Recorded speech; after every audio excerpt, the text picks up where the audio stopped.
The bombers crossed the Alps at Brenner Pass, northbound for Munich.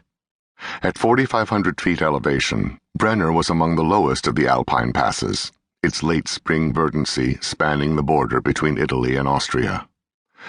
Some 400 miles north of their Italian bases, the bombers were well along the route toward Innsbruck and into southern Germany. By the time they crossed the pass, they were established at cruise speed, making 180 to 210 miles per hour, 4 miles above the gap in the spine of Europe. A few airmen reflected that Brenner Pass was accustomed to conflict. They thought the Carthaginian genius Hannibal's surviving war elephants may have used the same passage into Italy 22 centuries before. Some flyers had made the trip more than 20 times, but they seldom failed to take in the gorgeous scenery. The Alps often defied description. The crystalline clarity of the high whiteness was unlike anything most flyers had ever seen.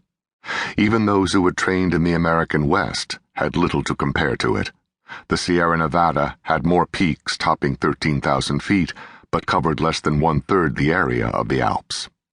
Craggy mountains, snow-capped much of the year, towered on either side of the Green Valley. It was a view that few Europeans, let alone Americans, had ever seen. Not until the post-war boom in commercial aviation would large numbers of air travelers see Brenner's beauty from above. The young Americans looking down on the scene, however, took only passing note. Most were under 25 years old. Probably none were over 40. The purpose of their flight was far removed from sightseeing. Each of the 500 bombers bore 4 or 5 tons of high explosives, destined for the armories that supplied the Wehrmacht. The visitors flew in miserable conditions. 5 miles above sea level, they sucked bottled oxygen through rubber hoses and masks, leaving their mouths and throats dry and raspy. The cold penetrated their electrically heated suits, gloves, and boots. The temperature at that altitude hovered around 30 degrees below zero Fahrenheit. Frostbite was a frequent cause of casualties. Waist gunners flexed their legs and bent their knees. Most stood at their windows for the entire 6-hour mission. The tubes in which men relieved themselves froze, and many bombers had no chemical toilets. Some crews resorted to cardboard boxes. The Liberators and Flying Fortresses cruised at 23 to 27,000 feet, where contrails formed, hot engine exhausts condensed in the super-chilled air to produce the telltale cons. Above them, escorting fighters also produced the long white tendrils that made visual identification so easy for the defenders. Innsbruck lay just ahead, Munich 70 miles beyond.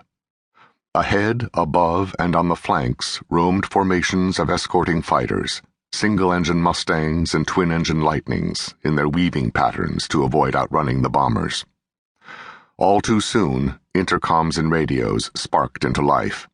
"Heads up, here they come. Bandits, 12 o'clock.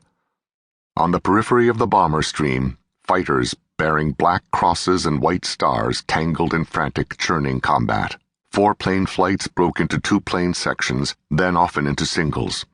Loners were vulnerable. Intelligent pilots sought friends. The most eager sought victims. Some of the defenders inevitably broke through. By 12-plane Staffeln and 36-plane Gruppen, the Messerschmitts and Focke-Wulfs slammed into the ordered ranks.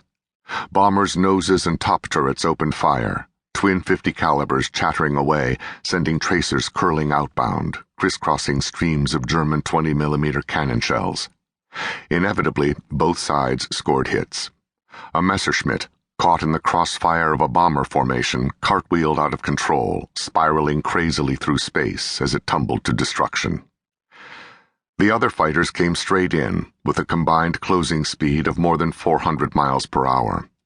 Ambitious young Teutons pressed their attacks to minimum range, gauging the distance in their Revy gun sights.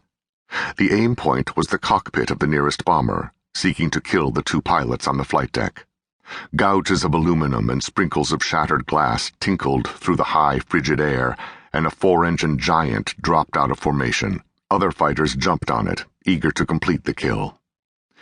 Inside the bombers, waist gunners took fleeting shots at gray-green silhouettes flashing through the formation. The single handheld Brownings thumped out their authoritative basso at 13 rounds per second.